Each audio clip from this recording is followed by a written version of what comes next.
Asini rohama dihamu dohot dame sian Tuhan debata amata dohot sian anakna Tuhan Yesus Kristus Tuhatai. Amin. Shalom, horas madihita salutna. Bapak Ibu saudara-saudara yang terkasih dalam Kristus Yesus, firman Tuhan yang menjadi renungan bagi kita untuk hari ini Selasa 20 April 2021 tertulis di dalam 1 Yohanes pasal 1 ayatnya yang ke-7. 1 Yohanes 1 ayatnya yang ke-7. Saya akan membacakannya untuk kita sekalian. Tetapi jika kita hidup di dalam terang, sama seperti Dia ada di dalam terang, maka kita beroleh persekutuan seorang dengan yang lain, dan darah Yesus anaknya itu menyucikan kita daripada segala dosa. Demikian firman Tuhan. Bapak Ibu saudara-saudara yang terkasih dalam Kristus Yesus, pada saat ini setiap orang pasti lebih suka hidup di dalam terang, pencahayaan yang baik, dan juga lampu yang terang.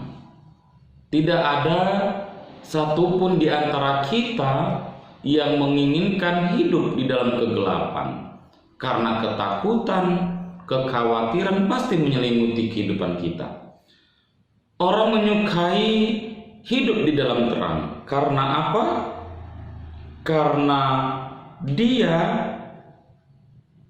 merasa hidup di dalam terang itu membawa kita kepada sukacita. Itu jelas.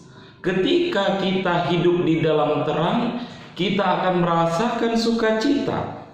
Karena melalui terang kita percaya bahwa kuasa dan kebenaran serta penyertaan Allah itu berada beserta kita. Dan seorang yang hidup di dalam terang bukan tampak dari pengakuan semata, tetapi bagaimana ia hidup di dalam kebenaran firman Tuhan. Orang yang hidup di dalam terang, orang yang suka di dalam terang adalah mereka yang pemberani.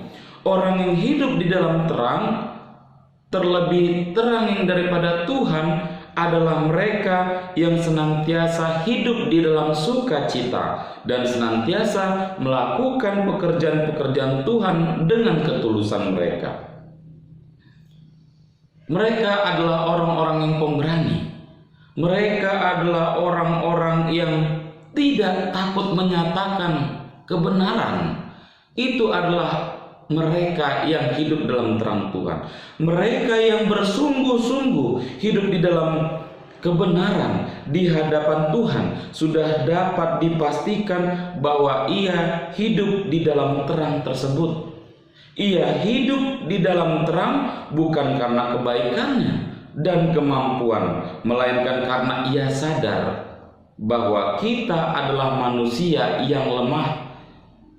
Kita adalah manusia yang berdosa di hadapan Allah, dan kita sadar untuk meminta keampunan dan pertobatan, sehingga diberikan kepada kita keberanian untuk menyatakan kebenaran. Orang yang hidup dalam terang adalah mereka yang membangun hubungan komunikasi dengan Tuhan. Kita yang hidup di dalam terang, kita sebagai orang percaya harus dapat hidup suci dan hidup kudus, tidak lagi melakukan kesalahan dan tidak lagi melanggar peraturan yang Allah berikan. Mari hidup di dalam terang Tuhan agar kita mendapatkan sukacita dan pengampunan dari dosa-dosa kita. Amin.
Bapa kami yang di surga, dikuduskanlah namamu, datanglah kerajaanmu, jadilah kehendak-Mu di bumi seperti di surga. Berikanlah kami pada hari ini makanan kami yang secukupnya, dan ampunilah kami akan kesalahan kami, seperti kami juga telah mengampuni orang yang bersalah kepada kami. Dan janganlah membawa kami ke dalam pencobaan, tapi lepaskanlah kami daripada yang jahat. Karena Engkau yang punya kerajaan, dan kekuasaan, dan kemuliaan sampai selama-lamanya. Amin.